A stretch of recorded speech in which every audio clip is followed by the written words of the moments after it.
Let me kiss you. Happy. Tiff. 3. Four. 3. Now hid. 5. Hearing this father actually laugh about his murdered children, it turns a horrific crime into something purely evil. He is practically relishing the bloodshed. Seeing Henry act this way gave the detective one single, clear mission, making sure he pays for the slaughter of his family. You ride as a cop for 18 years? Se enalot. But this absolute worst? The bloodbath unfolded on November 20th, 2010, when 27-year-old Brandy Peters and her 6-year-old twin daughter, Dama, were gunned down at 908 Saddle Creek Run in Tallahassee, Florida. Her other twin, Brandy Peters, and 3-year-old Javante Segura, Henry's own biological son, were found drowned down in the bathtub. The night of the killings, Brandy's 32-year-old ex, Henry, was hanging out right there at her place. But the very next morning, Henry called up a buddy, went over to his house, tossed a football around, and shot some archery. Soon after the attack, a neighbor asked the police to do a welfare check on Brandy's house. That is where they found the nightmare. A little while later, Henry skipped Florida entirely. He moved up to work in Minnesota. Cops finally slapped cuffs on him there, about 10 months later, with fresh DNA evidence linking him to the homicides. Detectives pulled him into the box, but those detectives had no clue just how dark and twisted this interrogation was about to get. You have any idea why you are here? Yeah. I found out. I am guessing right. Brandy Peters. Yeah. The girl who braids my hair. She braids my son's hair too. Her daughter. Well, her daughter is a godchild to a girl that lives right next door to Brandy. And I am guessing, Brandy's no. Wait. The girl doing my hair. Her daughter is some girl living next door to Brandy. She's her godmom, or something exactly like that. So she said Brandy's mom and her family came over there to tell them this morning. When I called her up about getting my son's hair done, she told me, okay, what did she actually tell you? That Brandy and the kids, someone killed them this morning? That is true. Second son, you have lost. What exactly happened to your first boy? If I may ask? He just didn't wake up one morning, 11 months old. They figured, well, he had bad breathing problems. He was born premature. He was home and doing just fine, hooked up to the breathing machines and all that stuff. 1 in the morning, he just never woke up. Was that down here in Tallahassee? Yes. Sir, real sorry to hear that. And I'm sorry for what happened today too. Do you have any clue who would want to hurt these people? Girl Paint, the one who does my hair. She was saying something about how they thought my son was with some other guy. She said that the 2 girls, the little kids, were completely killed. My boy wasn't found inside the house, and she said she thinks he is with some guy they are calling his real daddy, or something just like that. Okay, let me ask you this right now. I don't know for sure. Is Dwan actually your son? No? No. Javante. Now, Javante. Is he your real son? Yes. Sir. Okay. How old is Javante 3? All right. Javante is right in the house. He was inside the house. He is in there. Yeah. He was in the house. They found him right in the house. He is in the house. Yeah. And I am really sorry to tell you, but he hasn't. He passed away. Yeah. That is, she told me they found the little girls, and the boy was definitely not in the house. They figured he is with his dad, or some other guy that she claims was his real dad, or something like that.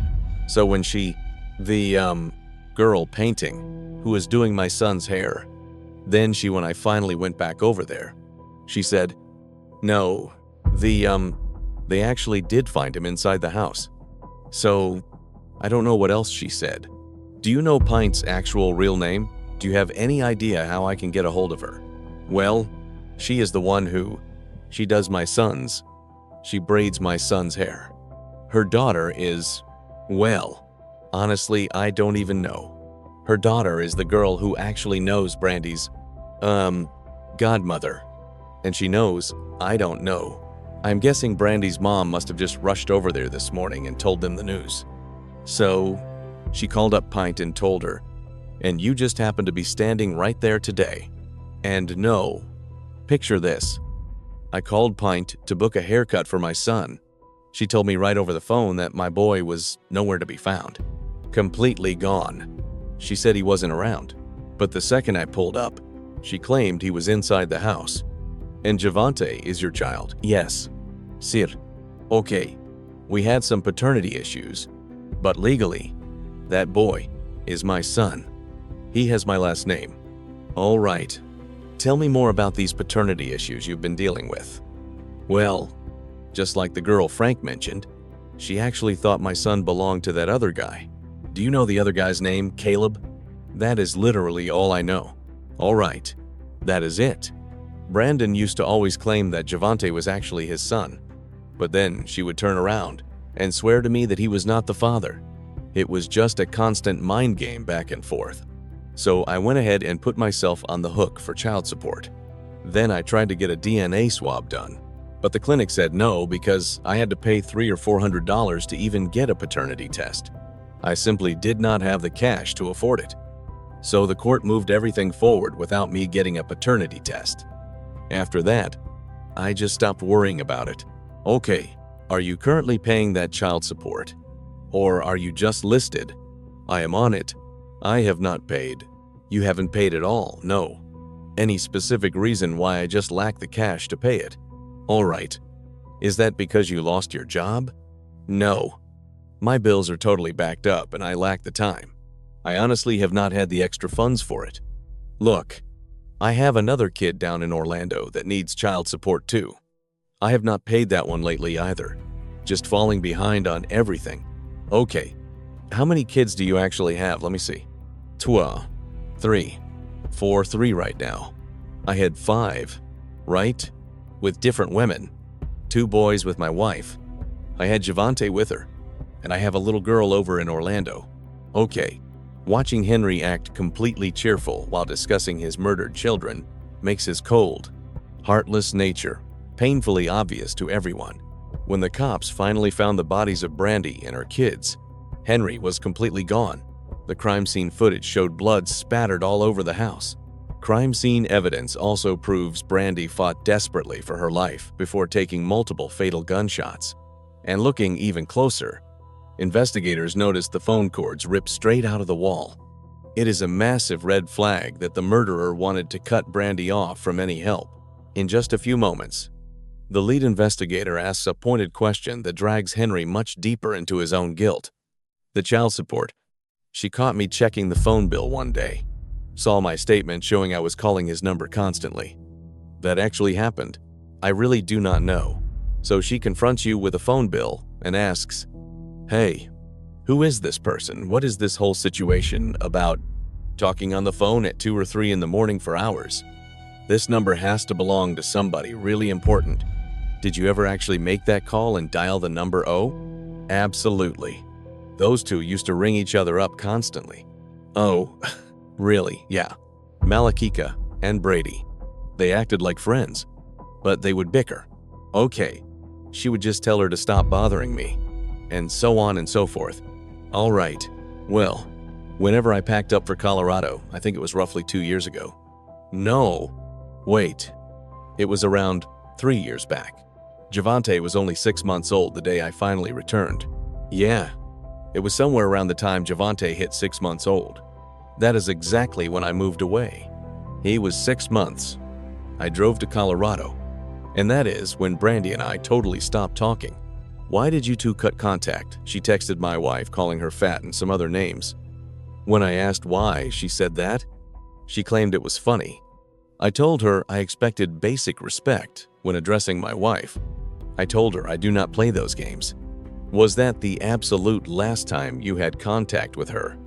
Well, yeah, that was the final time, at least until I came back and spoke with her again. I was actually at her house just this past Wednesday.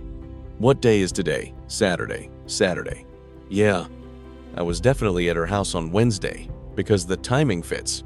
She grabbed Vontae. It was roughly 1:30 in the afternoon. I showed up, then left, since she had to fetch the twins at 2:50. So I just left. It happened right before that. It was unbelievable. Look at me. What were you really doing out there? What is happening? Just talk. Just standing around. She and I do not have a romantic relationship anymore. Period. So that is how much you pay monthly for child support. $800 and something going straight to Brandy. The legal paperwork is, well, whatever you call it. I guess the court paperwork finally went through to start up the child support. And when exactly did the judge say you had to start paying? I never actually went to court. They just filed it. Right. So do they pull it automatically from your paycheck? Or do you have to physically write out a check to her? I am pretty sure I just have to write out a personal check. They do not take that much. Okay. But you hit some financial trouble recently, so you could not pay. Yeah, exactly. I started working a short job on December 6th. After that wraps up, my boss told me we have a ton of work scheduled for January, February, and March. Totally booked. I was failing to catch up on all my bills, but paying my home mortgage was the main priority. Are you falling behind on your mortgage? So between paying child support, falling behind on your house payments, and everything else, money is getting incredibly tight for you. Yeah, things were tight. Not totally broke, but money was definitely stretched very thin. I was not making my normal income because the economy was completely wrecked. Finding steady work was nothing like it usually was in the past. Did your wife ever confront Brandy face to face? No, they never met in person. They never actually saw each other. Well, maybe in passing. My wife thinks she knows Brandy by face, and Brandy probably knows her face too. Right. Okay, so you would describe Brandy as pretty spunky. Yeah. When you visited a couple of days ago with Javante, were there any heated arguments? Any serious problems? No. She was totally calm. So, what exactly was Brandy doing while you played with your little boy? She was taking out some food to cook later that afternoon. She sat on the big sofa, while me and Javante were over on the love seat. Okay, just playing and tumbling around. Did you ever try to work out a private deal with Brandy, so you would not have to pay official child support? Honestly, no. I actually put myself on child support voluntarily. She never even filed the court paperwork. Wait, she did not. No, I handled it myself. Why would you do that? Because I needed to pay for my kid. I wanted to show her that our romantic relationship was completely over and we were not sleeping together anymore. Just pay support for the kid. That is it. Right. Before this past Wednesday, when was your last visit to her house? That was the last time. How often did you visit? How often exactly? We have 7 days in a normal week. How many days out of the week would you typically go see her? Well, that was my very first time visiting in a long while. I was working out at Crystal River previously. That happened about a year ago. I used to go over there every single day because her brother lived there. I think his name was Split. Brandy's brother was staying at the house with her. He was living there. I do not think he stays there anymore. Okay? But back when her brother lived there, I used to go over to the house constantly. How long ago was that exactly? It might have been a full year. Right. Probably about 12 months ago. So between today and an entire year ago, today is November the 19th. How often would you visit her on a weekly basis? No. Honestly, count on your hands. 10 fingers. More than 10. Or less, I guess, maybe 15 visits total? Not as much as I probably should have. Like I said, Brandy never demanded that you pay up. You chose to do that. Well, she used to always ask when I would start paying her. Okay, got it. So she was definitely expecting some child support money. Yeah, she definitely expected money. Like I told her at the time, look, okay, money is tight. I will get everything straight when I start working. Okay. She was fairly understanding about the whole situation. Like I mentioned, she stayed pretty cool. Look, when you were employed, How much child support were you actually paying her? Not a dime in the last year. That's a fact. Better. When my boy was younger, I'd just buy him clothes and hand her cash. But after I put myself on formal child support, I forget exactly when. You detectives can pull the records to see when I set up the payments. Honestly, I haven't paid any child support since that exact day. Henry owed Brandy $20,000 in back child support. His own confession proved he hadn't paid a single cent. Forensics revealed Brandy desperately tried escaping the house during the attack, but she was violently dragged right back inside. Dodging 20 grand in back child support is definitely a strong enough motive to spark a deadly confrontation.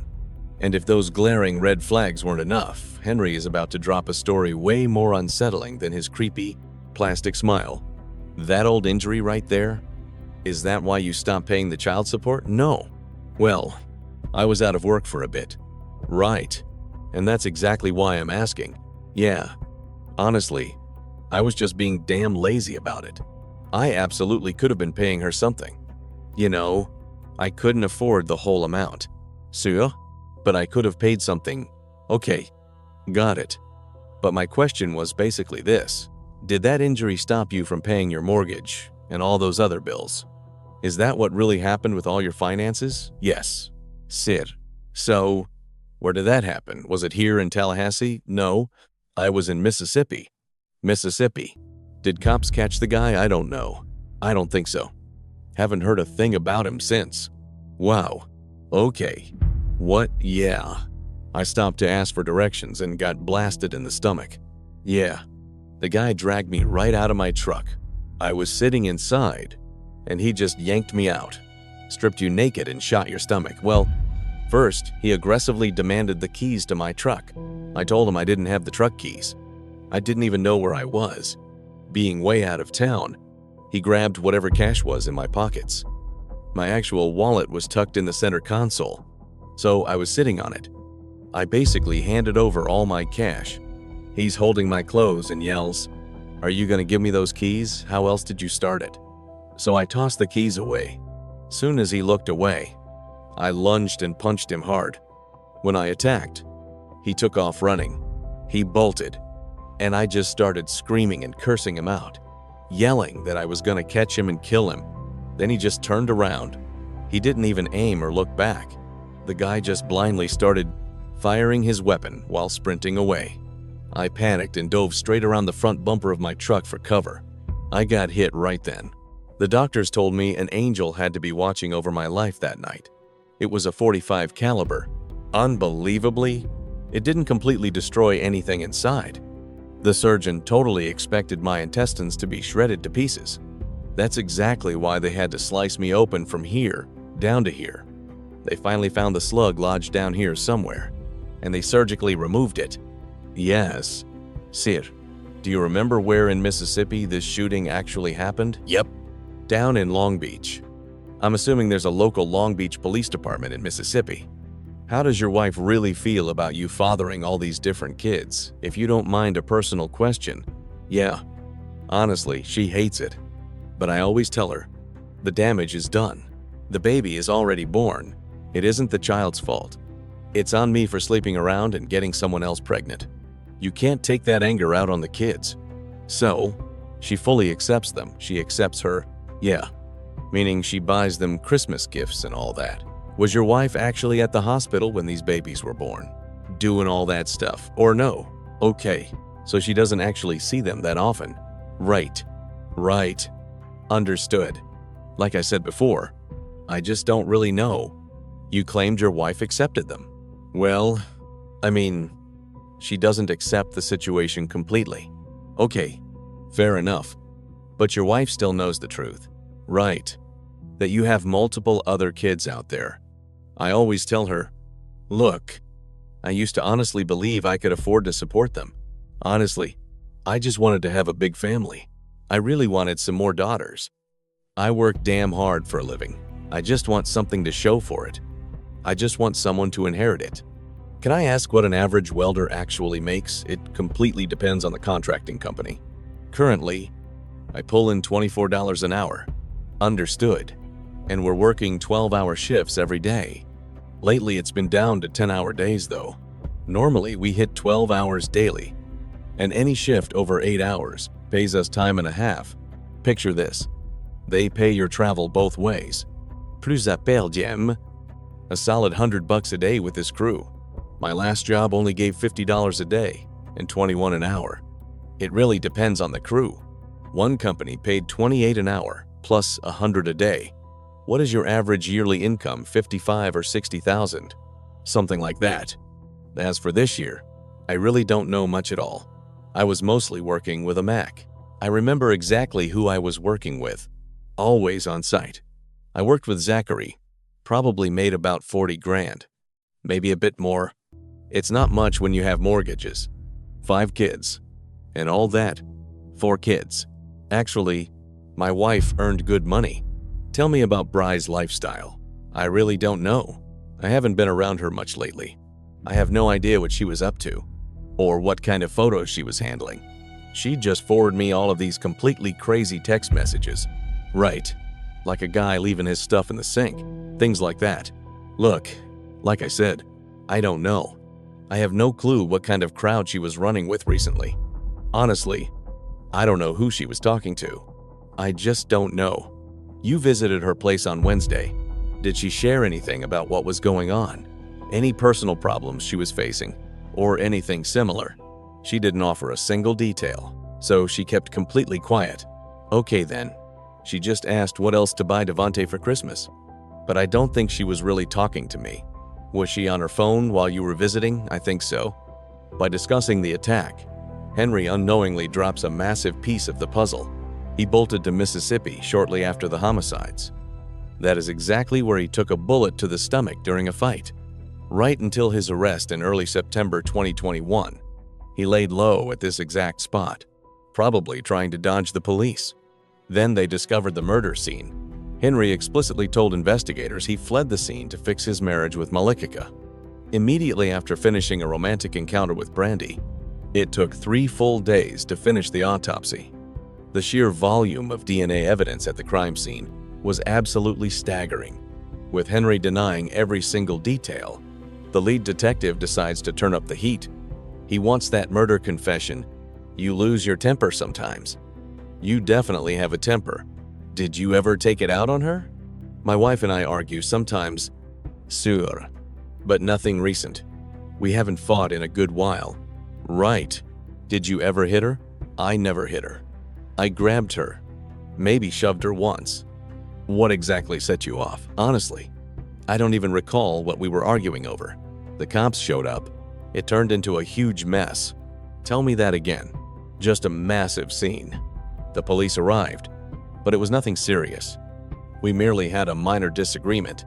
How many times have police officers visited your house? Just once. Only one time in 4 years. Okay, and what about with Brandy? How often did the police visit her place? Just that one time I smashed the window. They showed up then. Was there any other time? What about other violent incidents? Anything at all?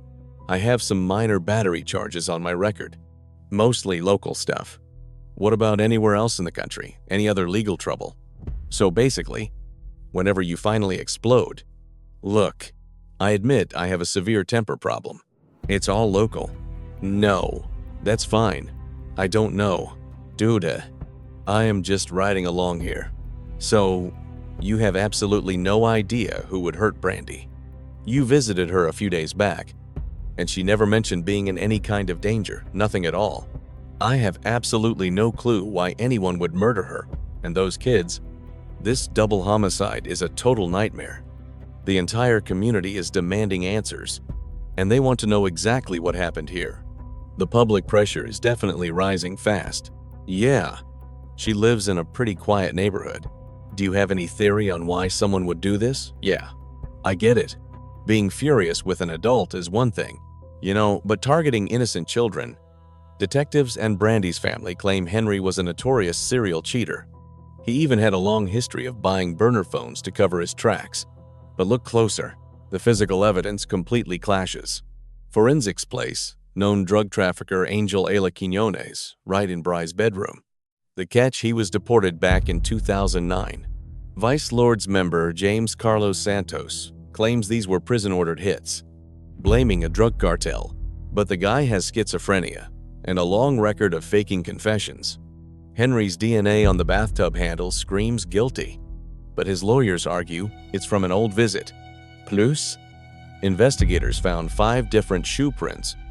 That destroys the lone wolf theory. Even with heavy circumstantial clues, Henry's actual role remains blurry, which leaves us staring at one massive question: did multiple people pull off this brutal massacre? During his first trial in 2017, prosecutors painted Henry as the sole mastermind behind the 4 gruesome murders, but the defense argued a Mexican drug cartel could have easily executed the hit. That messy evidence caused a hung jury and a mistrial. But on November 19, 2019, Henry faced the court again. After the retrial, he got 4 consecutive life sentences without any chance for parole. This happened December 3, 2019, in Tallahassee, Florida. This story delivers a chilling but powerful reminder: evil is not always loud or obvious. Sometimes it hides behind calm voices, casual laughter, and ordinary appearances. That is what makes it truly dangerous. At its core, this tragedy reveals how unchecked anger, selfish choices, and emotional neglect can slowly build into something catastrophic. When responsibility is ignored, whether it's as a partner, a parent, or simply as a human being, the consequences don't just affect one life. They ripple outward, destroying entire families and leaving permanent scars on communities.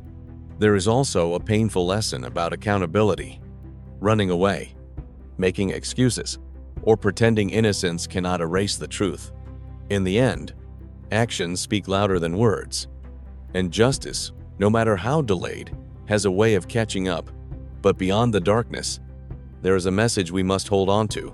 Every choice matters. Choosing honesty over deception, responsibility over avoidance, and compassion over anger can prevent irreversible damage. This case is not just about crime, it's about the importance of character. Because in a single moment of weakness, a life can be taken, but in a lifetime of integrity, many lives can be protected.